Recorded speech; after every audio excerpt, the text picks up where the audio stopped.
Renee with the iPhone blog. We're at WWDC 2010, and I'm talking to Mark Edwards from Bjango. How you doing, Mark? Not bad, not bad. Now, the last time we spoke, the iPad had not yet been released, yes. And I was bothering you about getting Bjango apps for an unreleased iPad. Yes. Now we have the iPad, and we're going to have the Bjango app for it. Yeah, we are. Most of our apps are going to come to iPad. It's just a matter of working through. We're a very small team, and it's obviously our designs are very time intensive in terms of code and design. So it takes a while to do them properly. It's quite a different device. So. And you're doing them well, which we all appreciate. I hope so. So we've released one. We've released phases, but Consume's the next one, and it's almost finished. Phases, you showed the moon. It was very beautifully done. Yeah. Look, we can take a look if you want.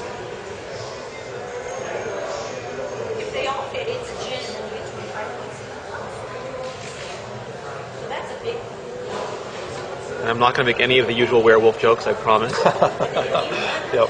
But it would have been great on an episode of Buffy. It would have. And what's coming out next? What's the next big surprise? Next is Consume. So this is very similar to the iPhone version in that it's a usage monitor for all kinds of mobile, broadband, Dropbox now, data usage, pretty much anything online that has some kind of prepaid usage, as well as package tracking and pretty much any kind of rewards cards or anything we can get in there. There's well over 100 now. In fact, we're probably over 150. Every time I look, you've added new ones. Yeah, well, they're all server-based, so we can add them as we go. If someone requests something, we don't need to update via the App Store, which is great. And I think I saw some pretty amazing-looking transitions going on there. Yeah, there we go. I'll show you. That was actually done last night, so you're not only the first to see it, but the first to record it. So wow. Yeah. And you're doing all that custom, right? That's not stuff that Apple provided for you. It's all core animation, but it's certainly most of our apps are visually custom everywhere. There's custom switches, custom nav bar at the top, custom everything. So you're using iPad conventions, but you're doing it in the Bjango way. Yeah. So basically every single thing that Apple does, I screen grab and redraw. Well, it's interesting because it lets you have both an app that's iPad familiar, but it's still like a Bjango app at the same time. Yeah, definitely. I think that helps hopefully give us a bit of a visual edge. But like you said, it's familiar for people to use, and it's you see the nice animation there on the. So what do you think of the iPad in general now that you've had it for a while? Love it, absolutely love it. I think it's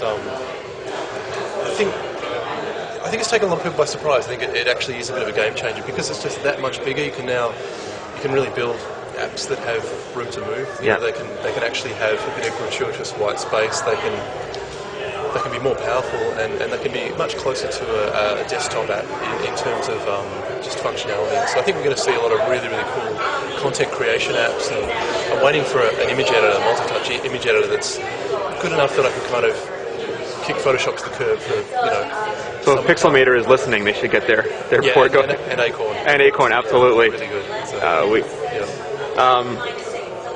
you mentioned before that to you the iPhone was more deep and this was more broad, and that was a really good analogy. Yeah, I guess you can certainly say that in Consume anyway. There's a whole lot of hierarchy in the iPhone app, and it's been really strange. We've gone through the whole process now. Consume's almost done, and what we've ended up with is kind of portrait layout, landscape layout, a whole lot of popovers, a whole lot of other stuff that kind of happens. But apart from that, it's really it just doesn't feel like it's you're lost in a bit of a labyrinth, and you've got to kind of navigate your way in and out, which some iPhone apps begin to feel with like when you kind of get a few levels. You get too deep, yeah. So is it an interesting design challenge for you to make the bigger screen version? Yeah, definitely. We've learned a lot. The whole split view with a source list pane and a kind of a detail pane is obviously pretty common in iPad app design. That's something Apple's been pushing. It's the way Mail works, and then in Portrait they have the detail view and then a popover for the source list. So we did have to reinvent that a little bit for Consume, and there's without giving too much away, there's a whole lot of stuff we've learned from this, and we've been kind of designing iStat in parallel. Okay. And we've got some tricks we're waiting for iStat to show off, so that's going to be good fun. And does this then inform back your next iPhone cycle as well? Yeah, it's really funny. We've actually been working on Consume for iPhone in parallel with Consume for iPad. and there's a whole lot of great stuff that's coming in the next version for that. So that should be submitted in the next couple of days as well. So for you, is it a dual platform strategy? Like, because you seem to so far have your apps on both, or do you see a time when you might target them specifically? I think there's a lot of benefit in getting to both platforms. They are definitely different enough that some apps are very difficult as a universal binary or a universal app, whatever they're calling them. And so I think we're probably not going to do that very much, just because the UI is usually completely different. But there's certainly a whole lot of stuff you can keep, and I think it makes a whole lot of sense to deploy to both if you can. Most apps work on both.